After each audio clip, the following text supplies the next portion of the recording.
প্রিয় চাষি ভাইয়েরা, আসসালামু আলাইকুম। আশা করি আপনারা প্রত্যেকেই ভালো আছেন। আজকের পর্বে আমরা হাজির হয়েছি দেশি ট্যাংরা মাছের পোনা চাষ পদ্ধতি সম্পর্কে। মাছের নাম ট্যাংরা। নামটি খুবই অদ্ভুত, কিন্তু খেতে খুবই সুস্বাদু। অন্যান্য মাছের তুলনায় ট্যাংরা মাছের গায়ে কাঁটা কম হওয়ার কারণে ছোট বড় সকলের কাছে প্রিয়। একসময় এই মাছ খালবিল সহ বিভিন্ন জলাশয়ে অনায়াসে পাওয়া যেত।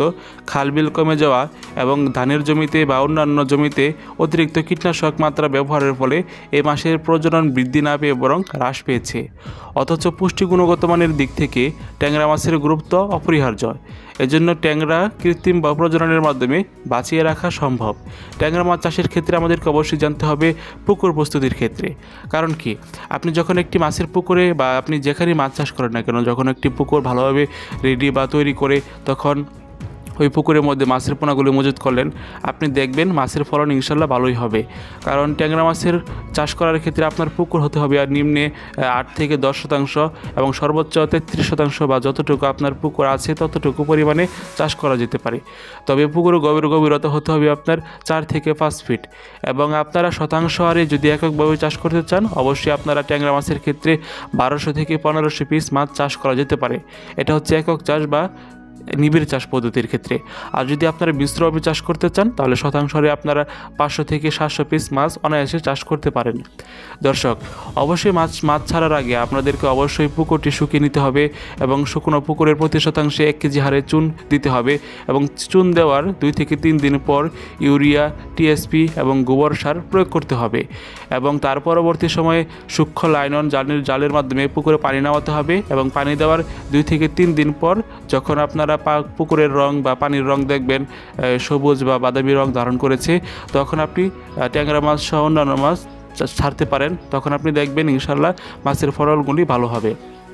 দর্শক, একটা বিষয় কি, আপনি ট্যাংরা মাছ চাষ করার ক্ষেত্রে অবশ্যই আগ্রহ প্রকাশ করতে পারেন। কারণ এই ট্যাংরা মাছ হচ্ছে এমন একটি মাছ যেটা মূলত আপনার অন্যান্য মাছের রোগমুক্ত বা রোগবালাই থেকেই থাকে। তবে ট্যাংরা মাছ এগুলি দেশীয় জাতীয় মাছ, এদের রোগ প্রতিরোধ ক্ষমতা অত্যন্ত বেশি এবং এদের চাষের ক্ষেত্রে কোনো ভাইরাসের সমস্যা হবে না ইনশাল্লাহ। এই মাছগুলি চাষ করার ক্ষেত্রে আপনাকে অবশ্যই 4 থেকে 5 মাসের মধ্যে ইনশাল্লাহ এগুলি বাজারজাত করা যেতে পারে।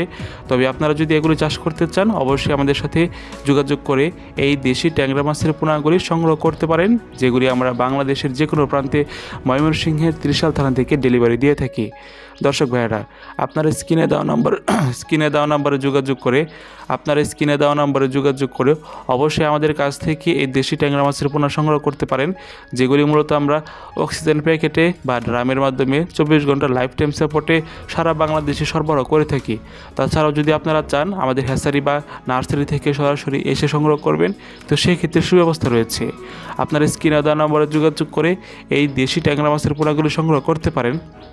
2025 সালে চাষ উপযোগী আমাদের কাছে বিভিন্ন সাইজের পোনা আছে। তো আর দেরি কেন চাষি ভাইয়েরা, আপনারা চলে আসুন আমাদের গন্তব্য অনুযায়ী এবং সরাসরি হ্যাচারি পরিদর্শনের মাধ্যমে আপনারা অবশ্যই মাছের পোনাগুলি সংগ্রহ করতে পারেন। আর যদি অর্ডার করেন, অবশ্যই আপনাদের গন্তব্য অনুযায়ী মাছের পোনাগুলি পৌঁছে দেওয়া সম্ভব। আপনি বাংলাদেশের যে কোনো প্রান্ত থেকে অর্ডার করতে পারেন। যিনি আজিজুল হক। দেখা হবে নতুন ভিডিওতে। টেক কেয়ার, আল্লাহ হাফেজ। আসসালামু আলাইকুম রহমতুল্লাহি ওয়া বারাকাতুহু।